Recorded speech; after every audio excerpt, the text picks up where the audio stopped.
Hey, what's up, everybody? Welcome to the 31st episode of Sports Urban Legend TV. Of course, it's me, Will, again, and a little bit of breaking news. The New York Mets have finally traded away Jason Vargas.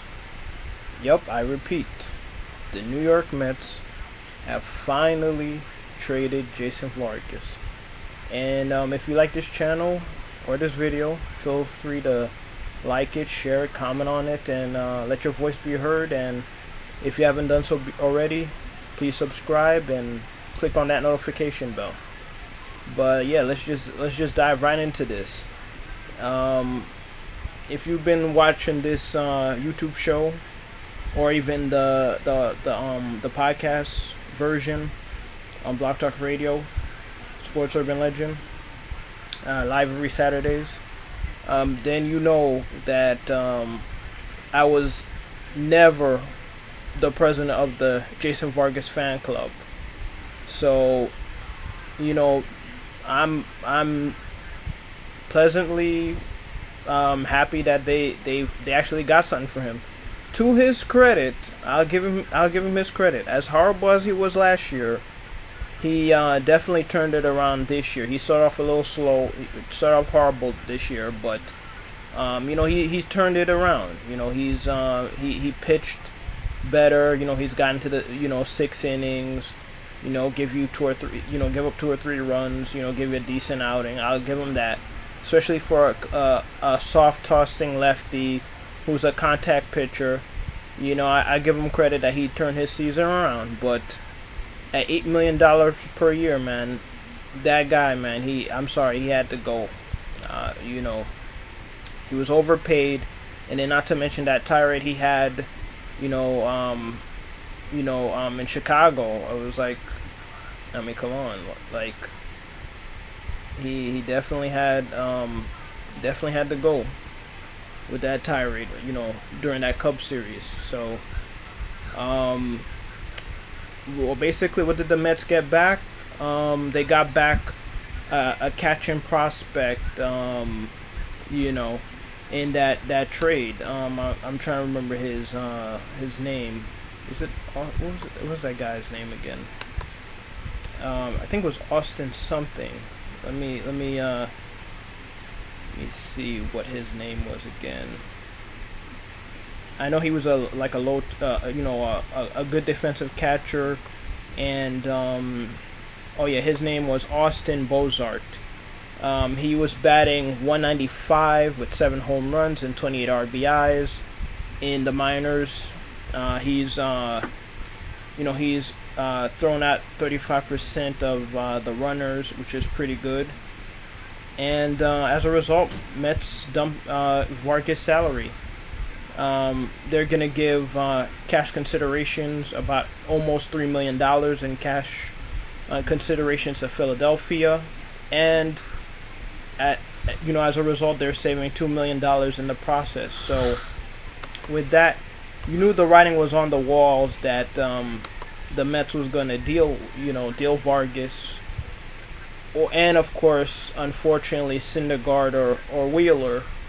So with the addition of Stroman yesterday, they had to get rid of Vargas and of course Syndergaard or Wheeler. So Vargas, just basically, if Mets stay packed, they have arguably the best pitching rotation in baseball. With DeGrom, Syndergaard, Stroman.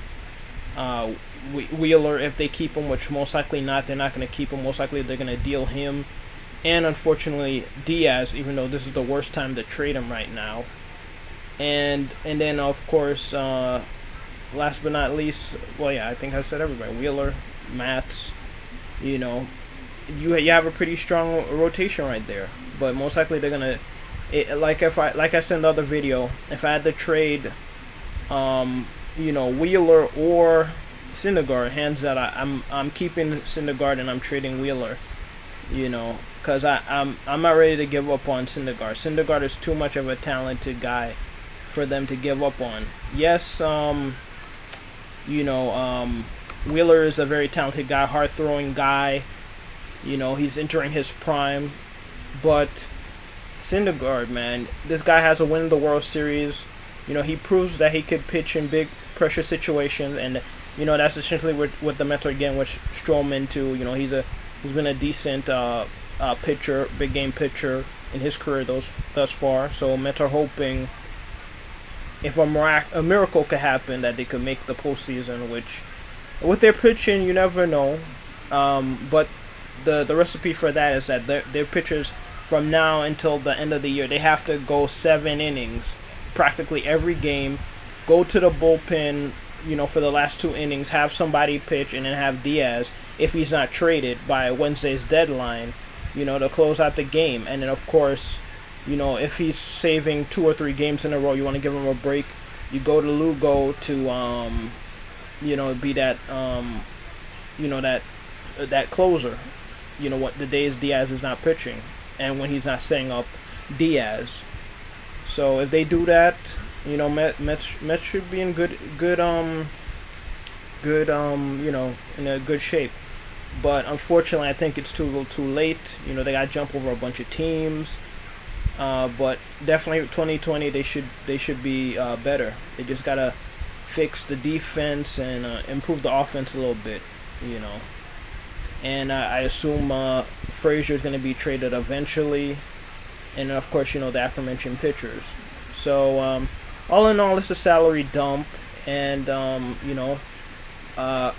one more thing about Vargas, man. That's gonna be a tough spot for him, in Citizens Bank Park, where it's, he's a fly ball pitcher. He pitches to contact. And, Citizens Bank Park, man, that's a home run hitter's delight, man. So, he's gonna have to hope he can improve, he continue the success he's had, the rest of this year, as a Met, as he goes to Citizen Bank Park, because if he doesn't, they are gonna pull the hook on him and cut him very fast, because he has an $8 million players option, I believe, next year. So he's definitely gonna have to pitch to contact and somehow become a ground ball pitcher, similar to Stroman, because it's not gonna be a pretty episode for him in Citizen Bank Park. Him being a fly ball pitcher. So we'll see what happens. Well, anyway, that's it for today. If you like this video, feel free to like it, share it, comment on it. And if you haven't done so already, please subscribe and hit that notification bell. I'm Will, and I'll see you guys next time. Peace.